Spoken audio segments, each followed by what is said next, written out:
जय जोहार, जय हिंद। डेली करंट अफेयर में आपका स्वागत है। आज है 27 अगस्त और सबसे पहले हमने कल जो इम्पोर्टेंट करंट अफेयर किया था उसको रिवाइज कर लेते हैं। पहला question, incorrect pair about hydrogen type is. Hydrogen के प्रकारों में गलत युग्म है। ग्रे हाइड्रोजन, नेचुरल गैस और कोल के द्वारा। सही है। Blue blue hydrogen, natural gas with carbon capture. ये भी सही है, बिल्कुल सही। Third, green hydrogen, renewable renewable electrolysis के थ्रू, रिन्यूएबल एनर्जी के थ्रू। ये भी सही है। Pink pink hydrogen, biomass energy के थ्रू। नहीं, ये गलत हो जाएगा। किसके थ्रू बनाते हैं हम लोग? Nuclear energy. किसके थ्रू? न्यूक्लियर के थ्रू। ठीक, तो आंसर क्या हो जाएगा? ये डी, जो कि गलत है क्योंकि गलत युग में बोला है।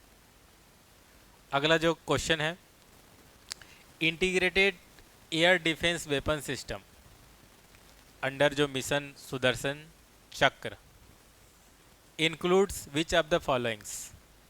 तो मिशन सुदर्शन चक्र के अंतर्गत एकीकृत वायु रक्षा हथियार प्रणाली में निम्नलिखित में से क्या शामिल है? Q R S A M, quick reaction surface to air missiles, बिल्कुल ये मौजूद है। दूसरा, very short range air defence system, ये भी है। डायरेक्ट एनर्जी वेपन लेजर के थ्रू, ये भी है। तो आंसर क्या हो जाएगा? सभी के सभी, 1 2 3। Next question, Sir Bani Yas island, the largest island off the coast of Al Dhafra region, is located in which country. Sir Bani Yas द्वीप जो अल धाफरा क्षेत्र के तट से सबसे बड़े द्वीप है, किस देश में स्थित है? कतर? नहीं, गलत। Saudi Arabia? नहीं, गलत। ओमान? गलत। आंसर क्या हो जाएगा? UAE, United Arab Emirates. अगला question, recently which tree has been banned from cutting by the Odisha government. हाल ही में ओडिशा सरकार ने किस पेड़ की कटाई पर प्रतिबंध लगा दिया है? नीम? गलत। सागौन? नहीं, गलत। साल? गलत। आंसर क्या हो जाएगा? ताड़, पलमैरा। अगला क्वेश्चन है, who has US president Donald Trump recently nominated as a next US ambassador to India. हाल ही में यूएस राष्ट्रपति डोनाल्ड ट्रंप ने किसे अमेरिका का अगला राजदूत टू इंडिया बनाने के लिए नामांकित किया है? रिचर्ड वर्मा? रिचर्ड वर्मा? नहीं, गलत है। जॉर्गन ए एंड्रयूज? ये भी गलत है। थर्ड क्या है? सर्गियो गौर? ये सही है। तो आंसर क्या हो जाएगा? सर्जियो गौर। अगला क्वेश्चन है, नशा मुक्त भारत अभियान was launch on 15 August 2020 by which ministry. नशा मुक्त भारत अभियान 15 अगस्त 2020 को किस मंत्री द्वारा प्रारंभ किया गया था? कौन सा मिनिस्ट्री था? ठीक, प्रारंभ तो भारत सरकार ने किया था, मोदी जी लाल किला से स्टार्ट बोले थे, लेकिन स्टार्ट कौन सा मिनिस्ट्री के अंतर्गत है आपको बताना है। स्वास्थ्य और परिवार कल्याण मंत्रालय? गलत। ठीक, ministry of youth affair and sports, युवा कार्य और खेल मंत्रालय? ये भी गलत है। Ministry of home affairs? No. तो आंसर क्या हो जाएगा? Ministry of social justice and empowerment, सामाजिक न्याय एवं आधिकारिकता मंत्रालय। तो आंसर क्या हो जाएगा? बी। अगला प्रश्न है, which of the following is correctly matched regarding major illicit drug producing reason.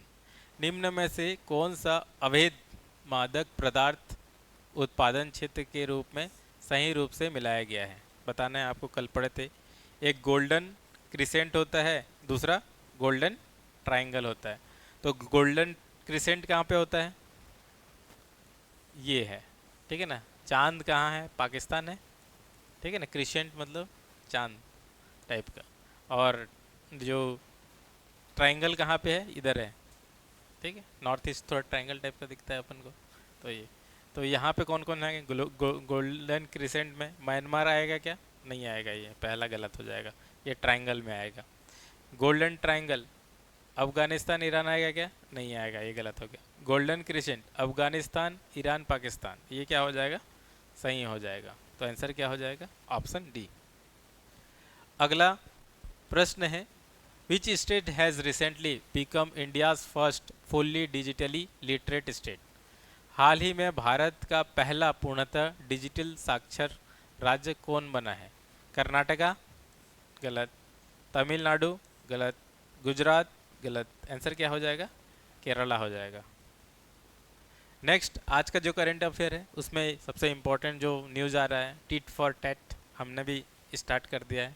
America ने हमारे ऊपर जो सैंक्शन लगाया है, टैरिफ, नया टैरिफ लगाया, ठीक, टैरिफ लगाया, लेकिन वहाँ के जो ऑफिशियल्स है सैंक्शन भी बोल रहे हैं। तो क्या है कि टैरिफ और सैंक्शन में क्या अंतर है, टैरिफ मतलब क्या है कि एक इकोनॉमिक प्रॉब्लम हो रहा है, सैंक्शन अलग अलग टाइप के सैंक्शन हो सकते हैं, ठीक है ना, उसमें से जो टैक्स नहीं है, जैसे कि अमेरिका ने रूस के ऊपर सैंक्शन लगा दिए है, या फिर ईरान के ऊपर सैंक्शन लगा दिए हैं। तो वैसे भारत के ऊपर भी टैरिफ लगा है, लेकिन कुछ कुछ जगह पे सैंक्शन भी बोल रहे हैं, लेकिन अभी टैरिफ ही है। हाँ, तो सैंक्शन मतलब किसी को क्या कर सकते हो, सजा दे रहे हो टाइप का होता है ना। तो भारत और अमेरिका का स्थिति और बिगड़ते जा रहा है। तो इसमें भारत ने भी अमेरिका के साथ जो डाक सेवा है उसको निलंबित कर दिया है। मतलब क्या बोल रहा है कि सबसे पहला इंपॉर्टेंट होता है कम्युनिकेशन, डाक मतलब कम्युनिकेशन, अगर कम्युनिकेशन ही नहीं होगा तो क्या होगा। तो अगर आप इतना ठोस कदम उठा रहे हैं तो हम भी अपना ठोस कदम उठा रहे हैं, कम्युनिकेशन ही नहीं होगा तो कैसे आगे बढ़ेगा। तो कम्युनिकेशन के लिए तो इंडिया पोस्ट में अच्छा है, भारत सरकार अभी झुकी नहीं है और हम नहीं झुकेंगे। नेक्स्ट जो इम्पोर्टेंट है, गुड न्यूज़ है, देखो ऑपरेशन सिंदूर हुआ और बहुत सारा हम लोग का नैरेटिव दुनिया के सामने नहीं आया, ठीक है। तो जितना ज़्यादा हम लोग क्या है कि अलग अलग संस्था में अपना आवाज़ को रखेंगे, उतना ही ज़्यादा हम लोग का नैरेटिव सब दुनिया के सामने पहुँचेगा। तो इसमें गुड न्यूज़ ये है कि भारत ने जो थाईलैंड में जो आयोजित हुआ था महासम्मेलन AIBD, ठीक है, और वहाँ पे चुनाव हुआ और हम लोग ने फिर से सदस्य बन गए, अध्यक्ष बन गए वहाँ पे। तो AIBD का फुल फॉर्म क्या होता है, Asia Pacific institute for broadcasting and development. तो एटलीस्ट क्या है कि अब हम लोग यहाँ पे ब्रॉडकास्टिंग के में अपना हैं, तो एटलीस्ट हम लोग का जो न्यूज़ है, अपना जो तरीका है, अपना जो वर्जन है कोई भी इशू का, तो दुनिया के सामने रखने के लिए हमारे पास क्या है, मंच है, ठीक। अगला जो नेक्स्ट जो इम्पोर्टेंट न्यूज़ है वो है भारतीय cricket test cricketer Cheteshwar Pujara, इन्होंने संन्यास ले लिया है सभी फॉर्मेट पे। यो राहुल द्रविड़ के बाद अगर हम लोग याद कर रहे हैं तो अभी प्रेजेंट कॉन्टेक्स्ट में चेतेश्वर पुजारा को, क्योंकि जिस हिसाब से उन्होंने एक वॉल की तरह काम करते थे इंडिया को, और आज भी अब इनका रिप्लेसमेंट हम लोग खोज नहीं पाए हैं, ठीक। इतना क्रिकेट में फैन है, इतना सब कुछ है, उसके बाद भी रिप्लेसमेंट ना खोज पाना, ये इनकी उपलब्धियां हैं। और ये हर एक फॉर्मेट से अभी उन्होंने रिज़ाइन कर लिया है। नेक्स्ट जो इम्पोर्टेंट जो न्यूज़ है वो है जो INS कदमत ने जो सूराबाया का सद्भावना दौरा पूरा किया। सूराबाया क्या है, एक पोर्ट है, कहाँ का पोर्ट है, इंडोनेशिया का। तो इंडिया और इंडोनेशिया का जो स्ट्रेटेजिक पार्टनरशिप है बढ़ते जा रहा है, ठीक। इंडोनेशिया और इंडिया में कोई समानताएं हैं, तो इंडोनेशिया इंडिया बोल सकते हो, इंडिया का बहुत सारे कल्चरल इन्फ्लुएंस इंडोनेशिया में है। तो जैसे कि उनके जो बहुत ज़्यादा हम लोग का जो संस्कृति है वहाँ तक पहुँचा था चोला एम्पायर के टाइम में। और लेकिन भले इंडोनेशिया दुनिया का सबसे ज़्यादा मुस्लिम पॉपुलेशन वाले कंट्री है, लेकिन जो कल्चरली जो रामायण का ट्रेडिशन है बहुत ज़्यादा, दशहरा का ट्रेडिशन है वहाँ पे बहुत ज़्यादा, इवन गणेश जी का जो पूजा मूर्ति, उनके फ्लैग में पहले गरुड़ जी रहते थे। और दोनों ही देश में जो सबसे बड़ा समस्या आज हो रहा है कट्टरतावाद, ठीक है ना, चाहे वो इस्लामिक कट्टरतावाद वहाँ पे प्रॉब्लम झेल रहे हैं, हम भी झेल रहे हैं, या फिर किसी भी रीजन का कोई भी जो कट्टरतावाद है ना वो हर एक के लिए प्रॉब्लम है, ठीक। तो ये उनके भी सोसाइटी में ये प्रॉब्लम नज़र आ रहा है, हमारे सोसाइटी में भी यही प्रॉब्लम नज़र आ रहा है। तो किसी भी फॉर्म में, एक्सट्रीम फॉर्म में, कोई भी आइडियोलॉजी का वो खतरा है। अब देखो, ये हम लोग जो एक्सरसाइज करते हैं वो आपको पता रहना चाहिए। तो हम और इंडोनेशिया के बीच जो ऑपरेशन होता है और एक्सरसाइज होता है, उसका नाम क्या है? ऑपरेशन गरुड़ शक्ति। कभी आएगा तो ऑपरेशन गरुड़ शक्ति किसके बीच हम लोग करते हैं? इंडिया और इंडोनेशिया के बीच। अगला जो है इम्पोर्टेंट न्यूज़ है, आरबीआई के जो सदस्य थे, जिसमें राजीव रंजन, अब वो न्यू डेवलपमेंट के उपाध्यक्ष और मुख्य जोखिम अधिकारी, चीफ रिस्क ऑफिसर बने हैं। कहाँ के? New development bank. और ये न्यू डेवलपमेंट बैंक किसका है? तो जनरली देखा जाता है कि जो वर्ल्ड बैंक है और आईएमएफ है, कहने के लिए तो सबके लिए है, लेकिन जब बात आती है अध्यक्ष कौन बनेगा, तो जनरली वर्ल्ड बैंक का अध्यक्ष अमेरिका जो इसको बनाता है वही बनता है। आईएमएफ का जो अध्यक्ष जनरली यूरोप बनाता है। और जो अगर उसका परसेंटेज वैल्यू और डिसीजन वैल्यू भी देखोगे तो वो वेस्टर्न है। तो उसके जो काउंटर करने के लिए, या बोल सकते हो उसका एक अल्टरनेटिव के लिए, या तो फिर बोल सकते हो फाइनेंस तो सबकी ज़रूरत है, उसको सहयोग करने के लिए एक ऑर्गेनाइजेशन जो है ब्रिक्स ने बनाया था, एक बैंक बनाया है जिसको ब्रिक्स बैंक बोलते हैं या फिर न्यू डेवलपमेंट बैंक बोलते हैं। तो आपको पता रहना चाहिए ब्रिक्स बहुत ज़्यादा इंपॉर्टेंट ऑर्गेनाइजेशन बनते जा रहा है और रिसेंटली इसमें एक्सपेंशन भी किया है। और अभी लगभग कितने देश हो गए हैं? 11 देश हो गए हैं। इस साल 2025 में जो है सऊदी अरबिया और इंडोनेशिया जुड़ा था, ठीक। इससे पहले 4 लोग और जुड़े थे। इजिप्ट जुड़ा था, इथोपिया जुड़ा था, यूएई जुड़ा था, ईरान जुड़ा था, ठीक। इससे पहले 5 जो कंट्री ब्रिक्स तो जानते ही होंगे, ब्राज़ील, रसिया, इंडिया, चाइना, साउथ अफ्रीका। तो ये सब कुछ पता रहना चाहिए आपको, क्योंकि ये बहुत ही ज़्यादा इम्पोर्टेंट है और ब्रिक्स का वाइस बढ़ते जा रहा है, ठीक। इसका वैल्यू बढ़ते जा रहा है। ब्रिक्स हो गया, G20 हो गया, ठीक है।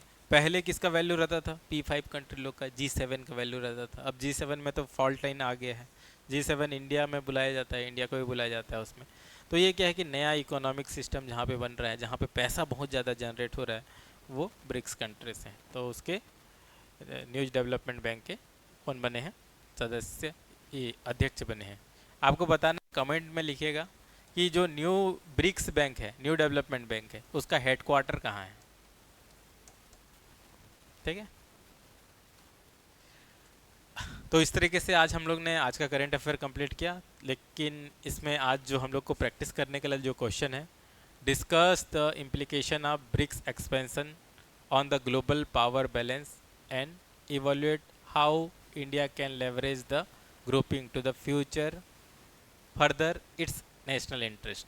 तो ब्रिक्स का विस्तार के वैश्विक शक्ति संतुलन पर प्रभाव पर चर्चा कीजिए तथा मूल्यांकन कीजिए कि भारत इस संगठन का उपयोग अपने राष्ट्रीय हित को आगे बढ़ाने के लिए कैसे कर सकता है। आप लिख सकते हो और डायरेक्टली हमारे जो युवा टेलीग्राम चैनल में भेज सकते हो। साथ ही साथ जो 100 डे चैलेंज है, प्रोग्राम है हम लोग का, उसमें भी जुड़ सकते हो। और इवन आप किसी भी तरह का जो भी युवा के बारे में जानना चाहते हैं तो आप ये क्वेरी और एक्सप्लोर फॉर्म में से कर सकते हो। थैंक यू, जय हिंद।